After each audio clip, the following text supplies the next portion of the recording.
Welcome to the TX Water Polo podcast. Today's going to be a little bit different. We have Mark Lawrence from Austin College. Mark, how are you doing? Good. How's it going? Good, good, good. James is out of town this week, so he's off like kind of traveling the world, kind of like what he does. And was it just going to be me and you just talking about some different things? How are you doing, kind of with your family and in COVID? Yeah, we're doing great.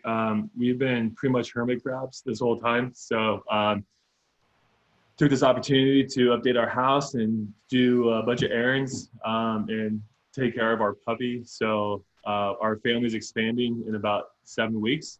So getting ready for that and just been pretty boring. So but boring equals safe and healthy. So Yeah, it's been really good. yeah. Boring is safe and healthy, and with the new puppy and the new baby, things are going to be changing for you a little bit. Yeah, it's gonna be my world's gonna flip upside down Are essentially. you ready for this? Oh yeah, I think I'm ready. I don't want to be overconfident, but between my brothers and friends, I have an army of nephews and nieces that I was always a babysitter for. I'm super excited about it. I think my wife doesn't. She doesn't have any nephews or nieces by like within her family. She has a couple friends with babies, so I think she's a little bit more nervous maybe, but I don't know. I Okay. think we're both really excited, and yeah, it's gonna be really Yeah, fun. I haven't gone down that thing about having a kid yet. My wife and I are still kind of going back and forth, but it's one of those things where everybody says you're not quite ready until you actually have it. You don't really know what you're doing. Absolutely, I feel like I'm gonna be full of confidence and ready to go for my experience as like the favorite uncle, and then it's gonna show up, and I'll have no idea what to do and figure it out on the fly a little bit. But we're really excited. So Okay. Okay. All right. Well, good luck with that. I mean, and was it now off to the water polo stuff? I mean, yep. we're just going to jump right in. Austin College is postponing the men's season. Yeah, tell us a little bit about that. Yeah, so it's really consistent with what we've done with all of our fall sports. So going into the fall, say roughly like a month ago, we came up with the idea that, not the idea, but the plan that everyone's going to follow their specific conference. But we got to a point where all the sports on campus had been postponed for the fall, and we were the only sport left. So I sat down with our athletic director, who eventually sat down with our school president, and we all were in agreement that with the landscape of the nation right now and all the other programs within our sport being postponed as well, we have to really look at the safety of our athletes first. And since we're so geographically isolated, we have to fly everywhere. So it's not just being on the plane, but it's going through the airport. It's being exposed to people, at the terminal, at the check-in, on the aircraft, at the car rentals. So it's just the school made the choice that out of safety for the athletes will postpone the season, which I think we all kind of saw coming. But at the same time, what's great that I've explained to our guys is that like the key word is postponed and not canceled. We've also agreed as a school that if there's a season to be had this winter or spring and it's going to be safe for the athletes, that we are going to participate. So we're still really excited for this academic year and what some of the goals can be. So Are the students going back in person to Austin College later this month? Or I they guess are. yeah, in August. So all the athletes at Austin College, they have a choice to study remote for the fall semester, or be in person on campus. Now, if they study remote, they can't hang out at their friends in their friends' dorm all semester, study remote, and show up for practice. You're all in for campus, or you're all in uh, remote. And I think our athletes just miss their friends so much. They miss being on campus so much. Our school has done a phenomenal job of making our campus safe with different guidelines, along with the NCAA. So all of our kids are coming back, and we're going to do the best that we possibly can to ensure that they can still have a student athlete experience this fall and stay safe and do well academically. Are you gonna get to practice? Yes, we're still figuring out what those are going to look like. If we do have the NCAA just came out with Division three. I really pay attention to the Division three landscape right now, more so Mhm. obviously, where the traditional season and non-traditional season, which kind of dictates how much you could train, during those times aren't going to exist this year. So essentially, if our season gets moved to the spring, then we'll follow off-season training this fall, and we'll try and maximize that. So we're still trying to figure out what that's going to look like, following NCAA guidelines, following school guidelines. So we're hoping for like a 4 to 6 or 4 to 5 week training season this fall, which also includes weightlifting and cardio and conditioning as well, and classrooms. So we're really hoping for like almost like an off season, but we have to kind of wait and see. But we are going to train in some fashion this fall. Yeah, I'm sure the NCAA has their hands full of dealing with everything else, like everybody else right now. We all are dealing with the fallout from the COVID stuff, and it's one of those things where getting down to off-season training rules is probably not necessarily their priority right this second. Yeah, for sure. But like, I mean, so a little bit more about the details. I mean, so like as far as your men's season is concerned, if you do play, in your crystal ball, kind of what do you think would kind of is the most likely kind of situation? Yeah, I think if we end up having a season and we end up playing, I think what's going to be pretty likely is that we're going to head out west for the entire season. This year, it's kind of a jigsaw puzzle to figure out what all is going on. So I think this year we'll stick to our NPSF conference. So if they move things to the spring and winter, we'll follow them. And if that means we're competing on an NPSF only conference schedule, so be it. But I would imagine our season will be heavily West Coast, hoping to be about at least 60-75% of what it was going to be. So the good thing for us is that we're super young. We have one senior, but he's going to stay for that extra fall semester, so we don't graduate anybody. And so this year, the silver lining for us is that we're really young, and whatever kind of season we have, we're going to use to build for the future. So. Really good. And then, so as far as you know, so what are the other schools that have also postponed? I believe the Ivy Leagues and the CWPA have postponed, right? Pretty much everyone East Coast, either via the conference or their school, has postponed. I think there's a handful of schools out east. Some of the D2 schools, Penn State Bearing, are still waiting to see what their traditional conferences do. So they still might be trying to do something outside of what the CWPA normally does. Sorry. And then out west, bizarre. Yeah, so there's the puppy. Out west, they I think they're about 50-50 trying to figure out who's playing. But the majority of the schools that have not postponed yet are out on the West Coast, and I think they're still trying to kind of figure out what their landscape is going to look like. Okay. I mean, NCAA's is still technically, like the NCAA championships are still technically in December, but I guess, is the NCAA in charge, or are the schools in charge? I mean, I would think that the NCAA is kind of, they have to react to what the schools are doing. So if the majority of the schools are going to be kind of postponing, they'll have to delay it to a later time. I'm just curious on your thoughts or any inside information for that. Yeah, I think, we're well over the 50% mark of schools that have postponed their season. So I would imagine if there's going to be an NCAA championship this year, that it's going to have to be done in the springtime. But then it brings up the question of what happens if your top schools from, say, the Big West or the NPSF don't. Obviously, there's no Big West on the men's side, but those schools have programs in the WWPA and the Gold Coast. So it comes down to what the top programs are going to be doing as well. I think realistically this year you're going to see a season where if different conferences are doing different things on different timelines, that you're going to play a season where your conference championship is going to be like your NCAA championship for this year. So your conference championship will be the end all be all. And I think it's going to be really tough, and what we have to figure out. And that's my guess. And simply because what, say, the NPSF does when they overlap men and women's for those coaches who do both sports might be different than what the CWPA or the Gold Coast does with what might be easiest for those programs that have single coaches. So, my guess is that it's going to be all about your conference championship this year. And but I think you're right. If the majority of the schools are being postponed, I think championships will be as well. it'd be challenging to have a championships of only 8 or 12 teams playing in the fall. A lot of it's just guesswork right now. And kind of the rules are today, it's going to be different tomorrow, and then you're going to have to reevaluate next week again. So it's just kind of how it is. But there is the NCAA waiver, which can you explain that a little bit? So as far as the athletes that this is, I guess this is specifically for the men's season.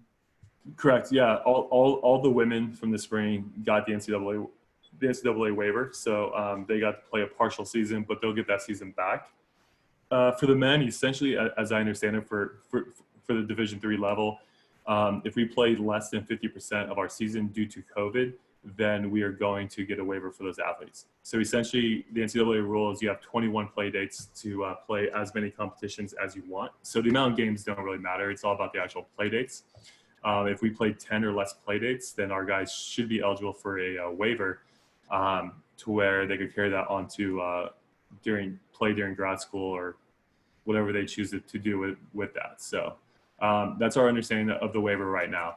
But if the NCAA pushes the whole season to the spring across the country, that might change on how that waiver works. So right now it's more of a school to school, while there's who are being impacted with COVID. So just talking about some other schools, and we talked about this kind of before we started recording. The ASU men's and women's swim team, they decided to redshirt everybody this year. Thoughts on that? I mean, I just thought that was very unique and kind of creative too. Yeah, I mean, I think it depends on where you are as a school, right? What you can provide your student athletes, the resources, academically and athletically both. I used to work at ASU. I had a really brief stint there as a team manager under Todd, and it was an awesome experience. But I saw firsthand that school has everything to offer. So they have so many different grad school programs to where if those athletes are eligible for the waiver or just using their redshirt year and they stay for grad school. That school provides so much. So I think a school like that idea is pretty smart, pretty great. If you have a scholarship funds and like flexibility to do so, awesome. I think a school like Austin College, a Division III school that might not have a lot of grad school programs, I'm not sure a smaller university that's Division I, that would be the best avenue. But yeah. I think every school is different in what you provide your student athletes. So I just thought it was creative and kind of different. And you're our resident college coach, so I figured I'd ask you about it a little bit. But I mean, obviously there's some parallels between this past spring, what your women went through and what your men are about to go through. So I mean, obviously, you're just tell us a little bit about the girls' season and kind of how that ended up. I mean, your girls ended up kind of doing really well for that first conference weekend, and obviously there was the the virtual championships on. So I thought y'all did great. Just tell us kind of your thoughts on it. I thought the women did a fantastic job. Like, they did a great job. From an outsider's perspective, there's things that we did with our planning that people wouldn't know. So I think, as I explained that, it makes a little bit more sense to why I think they did a phenomenal job. But our goal, projecting the season to be normal, schedule-wise, timeline-wise, prior to COVID, we wanted to throw our girls to the fire early on in the season. So we went to Brown, and we literally had 4 team practices because of the new Division III rules. We did a lot during the fall by choice to implement style of play, philosophies, things like that. So we only really had 4 days of team practices, and then we went to Brown and played five great programs, 4 Division I's, and I thought the girls did amazing for not being in full shape, working on like team chemistry, X, Y, and Z. They played really well. And then we did the same thing in California. We went out to California a month later when we were in shape, and I thought the girls played really well against great competition. But that was the goal. Like, we didn't care what their record was after those 2 trips. We wanted to get better. We wanted to challenge ourselves and just ignore what their record was and play a really tough schedule. So then we went into conference and we got to see like the fruits of that labor, and we got to see what the result of that was. And we had a phenomenal conference weekend. We went 4-0. Our goal differential was over 40 goals for the entire weekend. And we have some very good players and coaches in our conference. So it wasn't so much how the other teams were. It was more so how well we played. And we were really excited and really happy with what the girls were doing and the trajectory that they're on. This specific group I have is probably, hopefully none of my current or former teams or athletes take this in a negative way, because it's more of a compliment, because I've had some phenomenal kids and I have some phenomenal kids and programs in the past. But this women's team specifically right now, as far as like work ethic and understanding our program culture, like they just get it.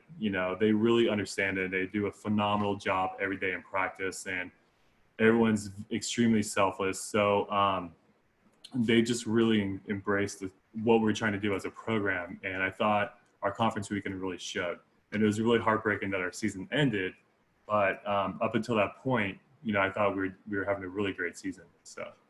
No, I mean, just from an outsider kind of looking in, I was looking forward to seeing you guys just whoop up and go undefeated and go out and compete and possibly win the Division III National Championship. So yeah, I think that's our goal, is to build up towards where those SCIAC schools are. So like we look at like Cal, for the women's side, Cal-Lu, CMS, Pomona, Whittier, and the whole conference is good.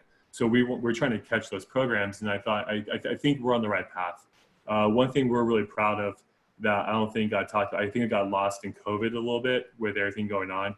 Our women's team had the most amount of academic honors for Division III in the entire country, and then for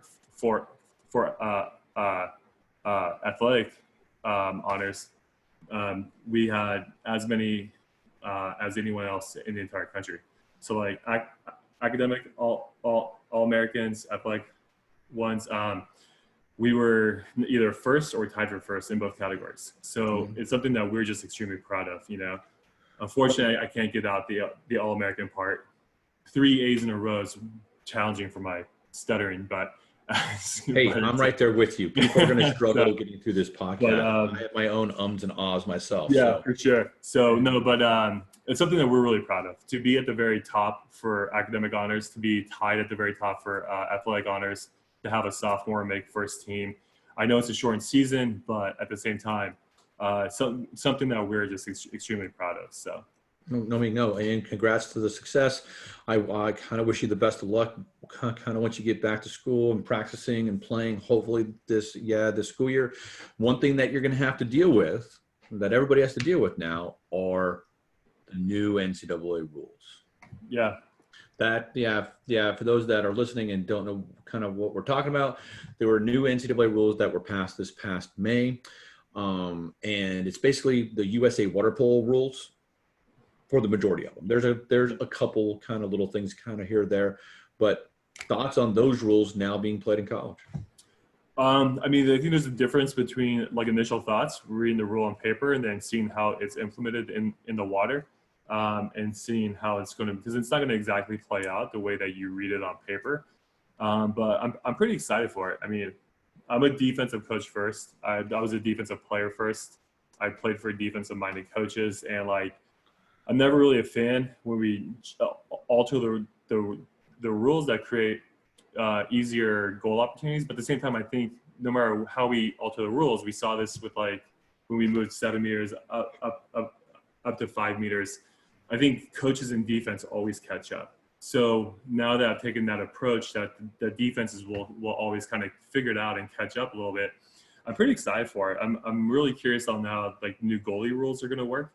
I think that's going to impact how coaches use timeouts, how coaches manage the end of a quarter, how coaches create new plays to attack certain situations, but not be vulnerable on the other end by shooting too fast.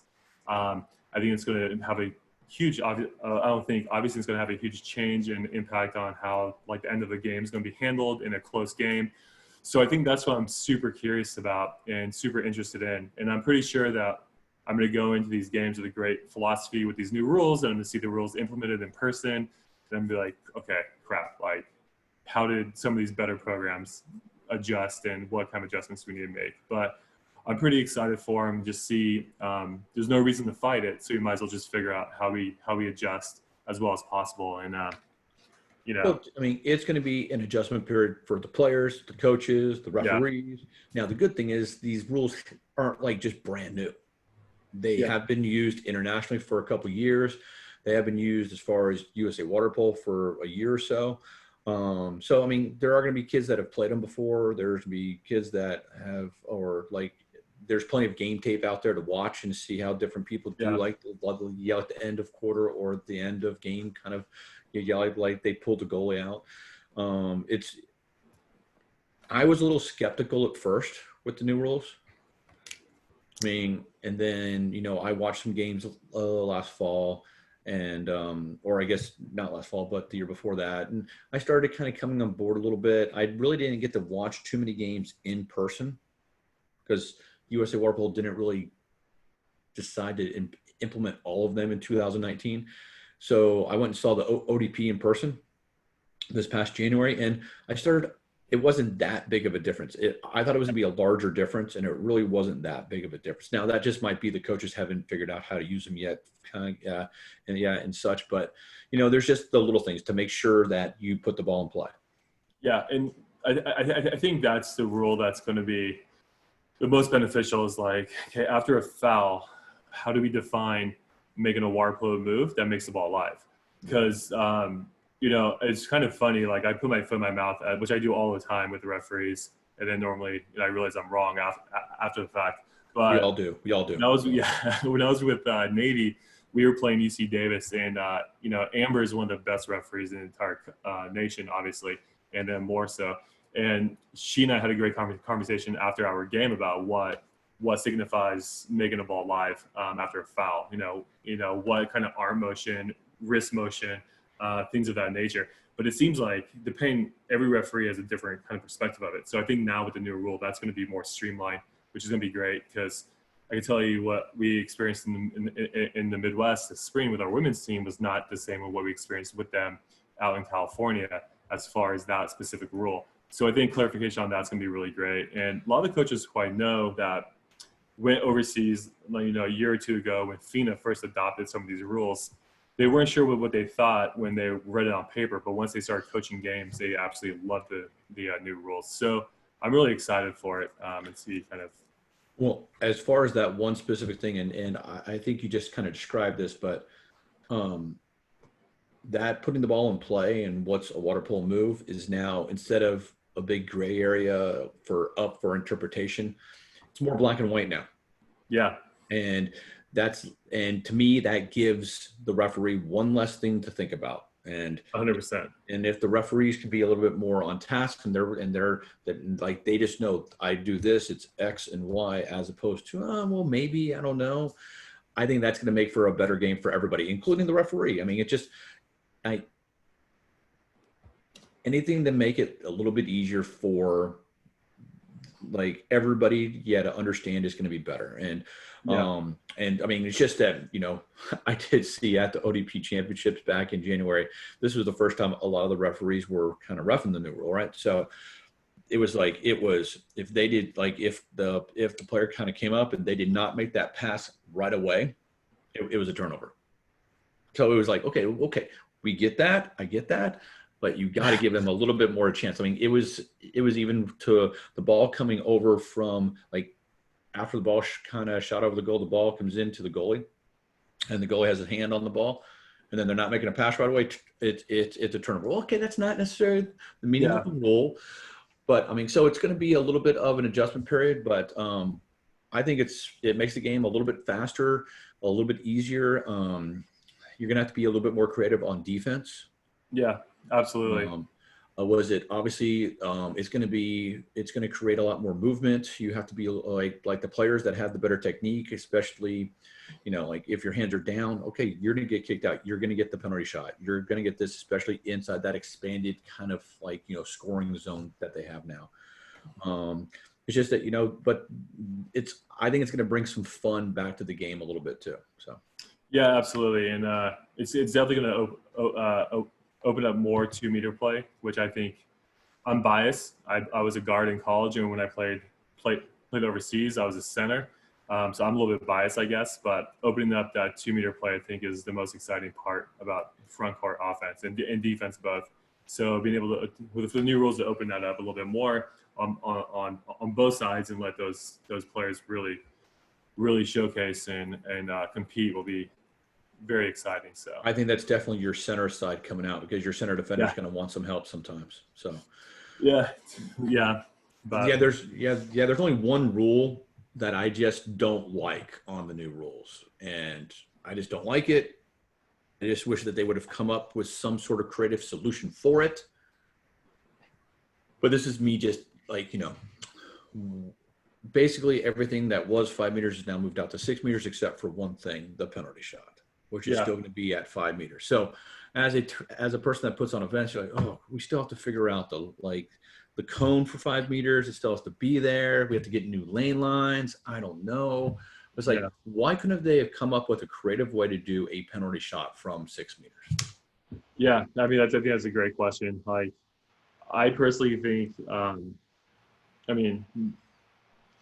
think 5 meters is too close. I thought that way back years ago when they moved it from 7 up to 5. I think it's too close. But I think having those lines streamlined would be I think the smartest thing. Like, if everything's at 6 meters, put the penalty shot at 6 meters. Not just logistically, but from a fan's perspective. And I think defensively as a coach, when you take kickouts, whatever, for your goalies, there's a huge difference. And maybe they felt that just favors the defense too much to move it back, almost like it penalizes the shooter too much. Because I think it's much harder to score from 6 meters and then so on from 7 than it is from 5, obviously. So maybe that had something to do with it. But I was hoping to do something where you can fake or something like that. You can do some different things. You can start moving in a little bit. Like on the whistle, then and then you can move in. So then you have to maybe push back the defense a little bit. I don't know. I was thinking that you could have come up with something creative to create a little bit different excitement, but just one less cone on the pool deck would have been nice. Yeah, absolutely. That's all. Yeah. And that's just me. But overall, the best part about the new rules for college is 95% of the rules are the same between college, high school, USA water polo, which is youth. So, and I don't think we've ever had that ever. Yeah, no, I think that's going to be great. So I think it'll also help.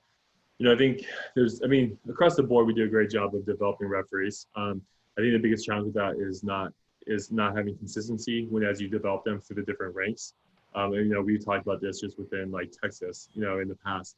But now having consistency with the rules is going to be much better for getting young referees, developing them. And, they're the most important thing with our game besides the players is that, we can't get better as programs without having great referees and so forth. And that works the opposite way. So I think having the consistency all the way up is great for the athletes, it's great for coaches, it's great for referees. So I think that'll be a massive benefit, I mean, it's also gonna be easier for you to, you don't have to go to JOs and see one set of rules and then have to say, okay, how are they going to adjust to our set of rules? You get type thing. And plus, I mean, you have lots and lots of Texas athletes on your teams, both boys and girls. I mean, just generally, a very general answer here. Yeah, for those people that are listening and possibly thinking about going to college, what are kind of the top 2 or 3 things that college coaches are looking for from a kid that wants to go from high school club and go play in college? No, I think every coach will tell you something a little bit differently. I mean, for me, my biggest thing is this culture. And it doesn't matter, is like the culture that we build as a program and what that kid's character is, and does that character tie into our culture? It doesn't matter if you're Division I, Division III, whatever it is, Division II, because I've been fortunate enough to work at all different levels. That's my biggest thing. So like one thing I think that kids never really think about is that, I know a lot of coaches look for this, but it's like how's that kid acting, during the game, body language wise, How are they acting attitude-wise after a game, during timeouts? I think things like this is what I look for. Like obviously every coach looks for specific skill sets. Do they have the skill sets that fits into our program and how we want to play? But I think the biggest thing for me is just attitude and character. We every single school I've worked at, we passed up on a kid due to character, whether it's worked out for us or not. But we've done that at every single school I've worked at, because I think that's so important. You could probably say the same from when you were a coach, at the college level, and then also with the youth level.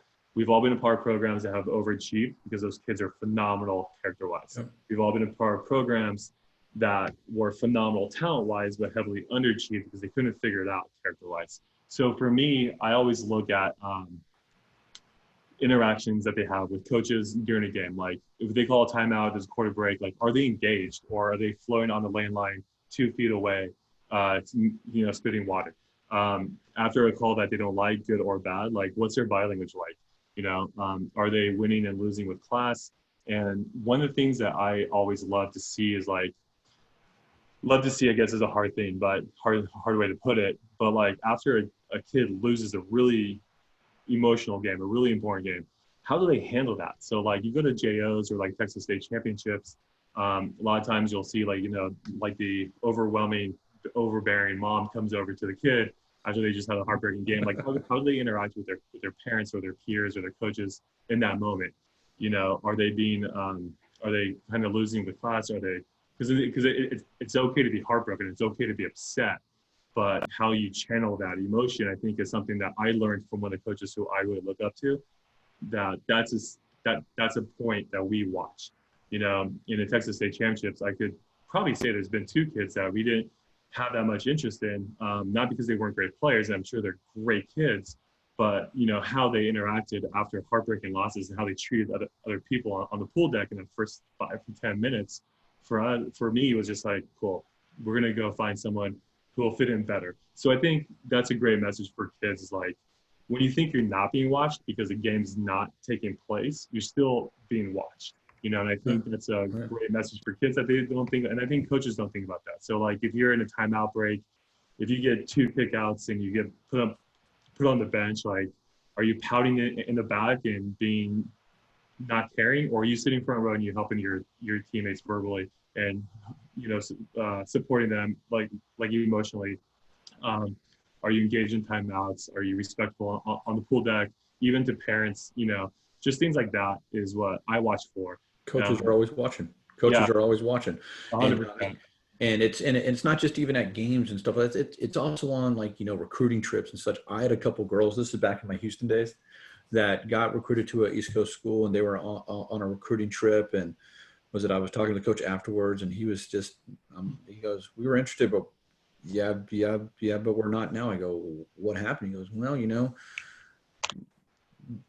I don't know what happened. They must have had a good time the night before, but then they came out to watch practice the next day, and they just sat up in the bleachers and slept. Yeah. So if they can't fake it and get through that, I don't really want them. I go, yeah. I mean, I think sometimes the prospective athlete is saying, well, I'm going to see if I like this school. Well, you know what? On that recruiting trip, they're also seeing if they like you or not too. 100%. And I try and tell kids that, like, you're evaluating us if we're a good fit for you, but we're doing the same to you as a program.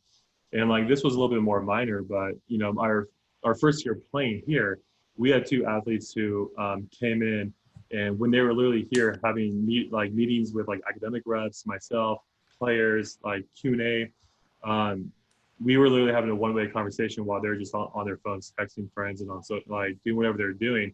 And it's like, cool, like, I don't want to waste your time. You don't want to waste my time. Like, thank you. So it's like, I think kids sometimes forget that they're always being watched, even at competitions like I was talking about. And I think a lot of times they forget that we're trying to figure out who's going to fit for us, because we might only bring in 4 or 5 kids, and even at a smaller school like Austin College, but we're still selecting from 15 kids who want to be here, So I think those things are really important, and you don't have to be perfect, right? Just be yourself, and hopefully being yourself is also being genuine. Yeah, I mean, it's about finding the best fit. Yeah. not just because it's the best water polo program or whatever. No, you got to find where you feel comfortable with. Yeah.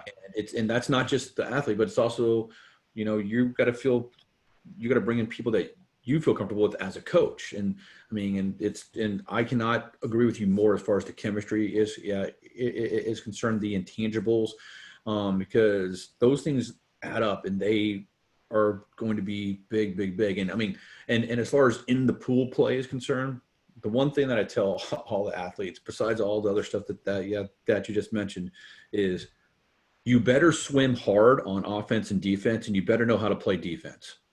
Because if you 100%. can't, you're not going to play in college, period. 100%.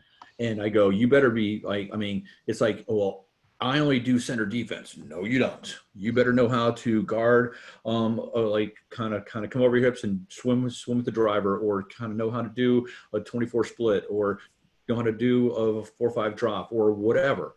And you better have that head on a swivel and listening. So, and that starts whenever you're 12. Yeah. And there's always those kids that all they care about is scoring goals. Well, you know what? There's 1,000 of you people out there that know how to score goals. Okay. But who can swim hard and play defense?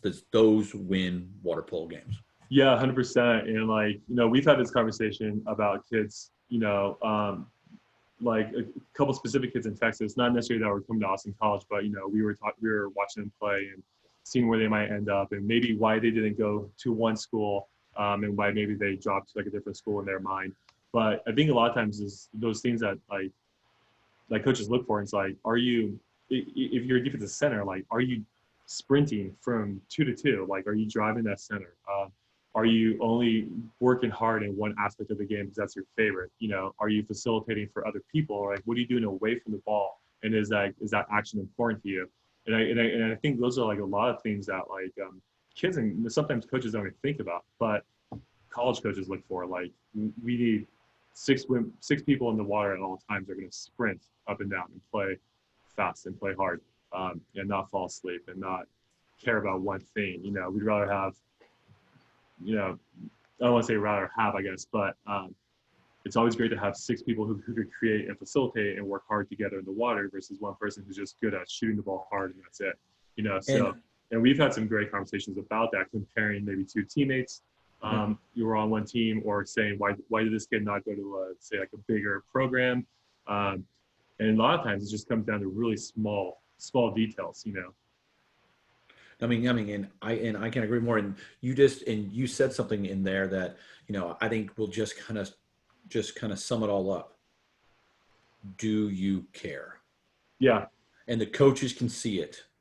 Body language, effort, interactions. It's, do you care? Because if you don't care, or you try to come off like I'm too cool for school and stuff, you know what? It's going to be tough for you to go to college and make an impact.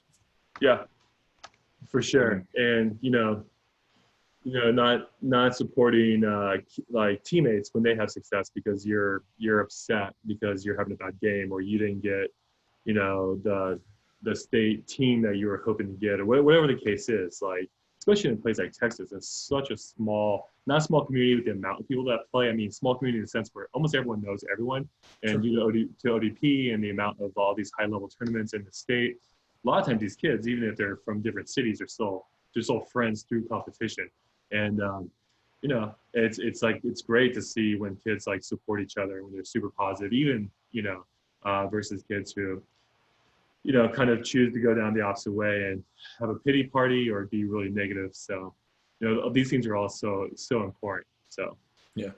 Well, I mean, Mark, thank you so much for coming on the TX Water Polo podcast. Absolutely. You're a Thank great you for having sub me. for James. Yeah, we might have to make you a more permanent sub, but it's one of those things where good luck with the new baby coming here this fall. Thank you. And with the big old Great Dane that you have somewhere around you, probably close and barking in the background. And good luck making trips back to Home Depot and stuff. All right. Yeah. Thank you very much. I appreciate your time, Joe, and have a good one. So Take care. all right. Thanks, Joe.